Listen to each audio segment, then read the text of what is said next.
अब तक आपने देखा जोया अर्जुन मस्ती में आकर उस मटकी को फोड़ देते हैं। ठीक बाद ही उनको किसी अनजान शक्ति की आभास होता है।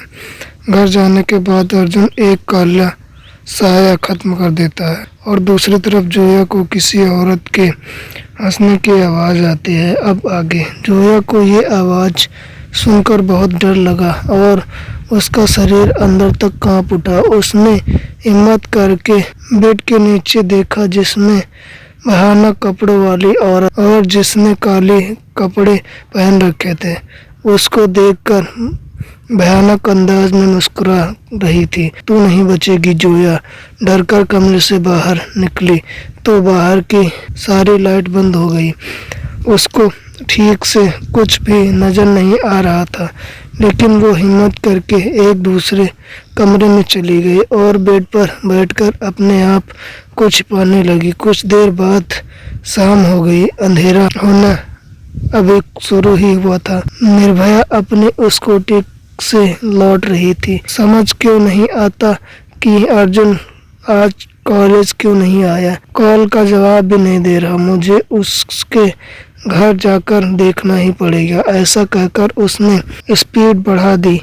तभी अचानक उसको किसी आदमी के हंसने की आवाज़ आई। वो चौंक गई और अचानक से ब्रेक लगा दी। उसने पीछे मुड़कर देखा तो एक भयानक आदमी जिसने भयानक रंग का लवाद पहना हुआ था, उसने उसको खा जाने वाली नजरों से देखा। तभी निर्भया की नज़र उसके पैर में पड़ी तो उसने देखा उसके पैर हवा में थे। ये देखकर निर्भया के रोंगटे खड़े हो गए और उसने तेजी से स्कूटी भगा दी, लेकिन वो आदमी भयानक हंसी हंसते हुए उसके पीछा कर रहा था। उसने शीशे में देखा तो वो काला आदमी उसके पीछे ही था।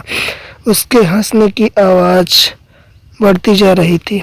आखिरकार उसने निर्भया की गर्दन पकड़ ली और उसको हवा में उठा लिया।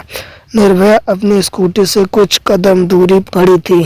उसके शरीर से सफ़ेद धुआं निकला और वो काला धुआं उसको आसमान में लेके गया। आसमान में फिर से वही दरवाज़ा खुल गया और उन दोनों को अंदर जाते ही वो दरवाज़ा बंद हो गया। कौन है वो औरत? पहले तो सिर्फ आवाज़ सुनाई देती थी, आज तो मैंने उसको देख लिया। ये सब मेरे साथ क्या हो रहा है समझ में नहीं आ रहा। तभी कोई जोर जोर से उनका दरवाज़ा पीटने लगा। दरवाजे की आवाज़ उसे डरा रही थी। उसका बेड हवा में उड़ने लगा जैसे कोई शक्ति उसको उठा रही थी और फिर ज़मीन पर पटक रही थी। जोया बहुत ज़्यादा डर हुई थी। वो बेड से उतरकर भागना चाह रही थी, लेकिन बेड इतना ऊपर उठ गया था कि वो नीचे उतर नहीं सकती थी।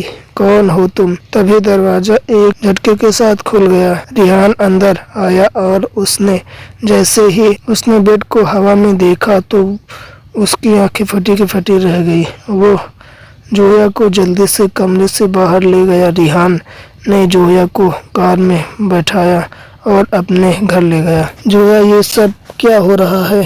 मुझे तो समझ में नहीं आ रहा कि ये सब हो क्या रहा है। रिहान, तुम हमेशा मेरे साथ साए की तरह रहते हो, लेकिन फिर भी मैंने तुमसे बिना पूछे एक काम किया और मुझे लगता है कि मैं उसी की सज़ा भुगत रही हूँ। क्या? कौन सा काम? तुम्हें याद है हमें जंगल में 4 मटकियाँ दिखाई दी थी, लेकिन तुमने हमें उन मटकियों के पास जाने नहीं दिया था और हमें फार्म हाउस ले गए थे।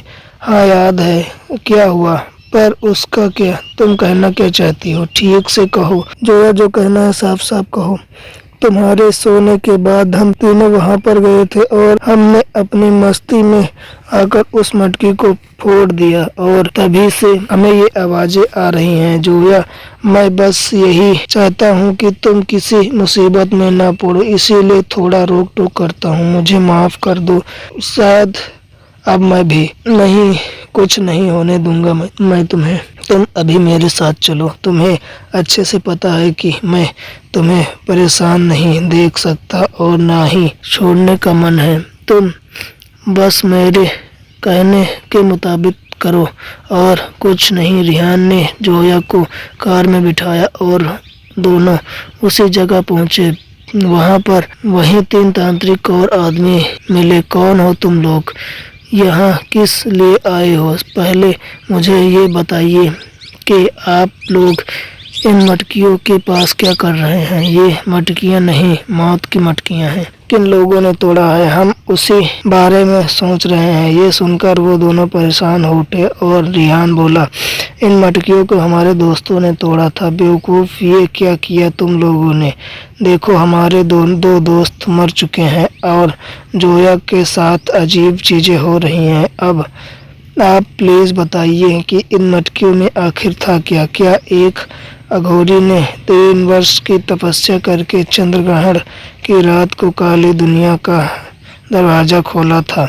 ये काम उसने काली दुनिया के शैतान को प्रसन्न करने के लिए किया था और उस दरवाजे के जरिए उसने 4 काले शैतानों को बुलाया था। उसके बाद वो उसको इतनी शक्तियाँ दे देते कि इस दुनिया में किसी के पास नहीं थी। फिर पूरे संसार में शैतान का राज होता। इसी से बचने के लिए हमने उनको मटकी में कैद कर दिया था और उन्हें मंत्र से बांध दिया था। हमें 3 सालों तक इन मटकियों को इसी जगह पर रखना था। फिर उसके बाद उनको काली दुनिया में भेज देते, लेकिन तुम्हारे दोस्तों ने उन मटकियों को तोड़ दिया, इसीलिए उनकी आत्माओं को काली दुनिया में ले गए। क्या मतलब कि मुझे जिस औरत की आवाज़ सुनाई देती है वो काली दुनिया की है और वो मुझे अपने साथ ले जाएगी? नहीं जोया, मैंने कहा ना कि मैं तुम्हें कुछ नहीं होने दूंगा, कहकर रिहान ने वापस जोया को कार में बिठाया और उसको अपने साथ ले गया। रिहान, हम यहाँ कहाँ जा रहे हैं? तुम ज़्यादा मत सोचो, सब ठीक हो जाएगा। जोया रिहान को बड़े गौर से देख रही थी। वो उसके चेहरे की परेशानी को महसूस कर रही थी, जिसे वो छिपाने की कोशिश कर रहा था कि तभी अचानक कार की छत पर धम धम की आवाज़ आने लगी। इस आवाज़ को सुनकर रिहान भी डर गया। ऐसा लग रहा था कि छत पर कोई मुक्के मार रहा हो, लेकिन वो लोग ये देख नहीं सकते थे कि वहाँ कौन है। लेकिन उसकी भयानक आवाज़ से पता चल रहा था कि वो वही काली है। रुक जाओ, मैं तुझे बिना लिए नहीं जाऊंगी। ये सुनकर जोया के चेहरे का डर और बढ़ गया। जोया, डरो नहीं, हिम्मत से काम लो। रिहान ने कार तेज कर दी। वो काली देवी भी छत पर थी और जोर जोर से छत को पीट रही थी। कुछ ही देर बाद कार शहर की बहुत ही बड़ी मजार पर पहुंची और सरहद पर आते ही छत पर धम धम की आवाज़ बंद हो गई। रिहान ने कार रोका और बाहर निकला तो उसके आसपास कोई नहीं था। जोया, बाहर आ जाओ। जोया डरती हुई कार से बाहर आ गई और दोनों मजार के अंदर चले गए। वहाँ उनको एक बाबा बैठे नजर आए। बाबा, हम लोग बहुत बड़ी मुसीबत में हैं, हमारी मदद कीजिए। घबराओ मत बच्चों, आराम से बताओ आखिर बात क्या है। अब रिहान ने बाबा को सारी कहानी सुना दी, जिसे सुनकर बाबा को बहुत आश्चर्य हुआ, लेकिन फिर भी उन्होंने उनको एक तरीका बताया। काफ़ी देर तक उस तरीके को समझाने के बाद बाबा ने कहा, तुम मजार की चादर लेके जाओ। अब जब तक तुम मजार की चादर को ओढ़े रखोगी वो तुम्हें मार नहीं पाएगी। 12 बजते ही उसकी शक्तियाँ बढ़ जाएंगी और फिर तुम पर जानलेवा हमला करेगी। उसी वक्त तुम्हें वो वजीफा ख़त्म करना है जो मैंने तुम्हें बताया है। ये कहकर बाबा ने मजार की एक चादर जोया को दे दी। जोया ने वो चादर ओढ़ने की तरह ओढ़ ली। उसी रात तकरीब 11 बजे जोया अपने घर में अंधेरे कमरे में बैठी थी और उसने अपने आप को चादर से ढक रखा था और बाबा का बताया मजार पढ़ रही थी। कुछ देर बाद उसी काली के हंसने की आवाज़ आई। कुछ भी कर ले तो नहीं बचेगी। जोया ने देखा वो काली उसके करीब आ रही थी, लेकिन उसके शरीर पर पड़ी चादर को देखकर वो चीख पड़ी, उतार दे इस चादर को, ज़्यादा देर तक ये तुझे नहीं बचा सकती। जोया डरती हुई वो वजीफा पढ़ रही थी। तभी उसी कमरे में रखी चीज़ों को उठाकर जोया को मारना शुरू किया, लेकिन जोया ने वो वजीफा पढ़ना जारी रखा। उस काली ने एक भारी टेबल उठाया और जोया को मारने ही वाली थी कि तभी रिहान आकर उस टेबल को पकड़ लिया और दूर फेंक दिया। तो कहाँ से आ गया? वो रिहान पर झपटी और उसको खा जाने वाली नज़रों से देखा। तू मुझे नहीं मार सकती क्योंकि तू जोया से जुड़ी है, मुझसे नहीं।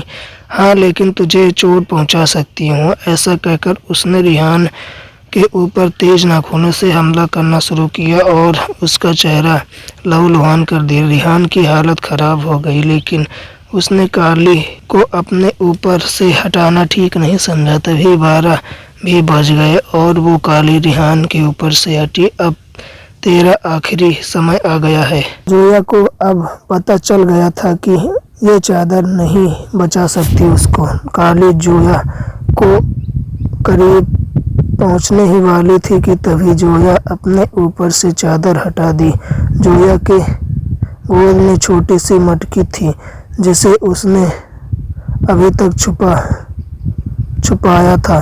जैसे ही काली उसके करीब पहुंची, जोया ने उस मटकी का ढक्कन हटा दिया। उस मटकी से एक धुआं बाहर निकला और उसने उस काली को पकड़ लिया और उस काली को उस मटकी में ले गया। जोया ने उस मटकी का ढक्कन बंद कर दिया और फिर चारों तरफ सन्नाटा छा गया। चलो जोया, अब इस मटकी को वापस देने चलते हैं। वो उस मटकी को मजार पर ले गए। बाबा ने उस मटकी को ले लिया और अपने पास रख लिया। अब इस काली को 3 साल इसी मटकी में रखने के बाद ये जिन उसको अपनी दुनिया में लेके जाएगा। ये सुनकर जोया और रिहान ने चैन की सांस ली।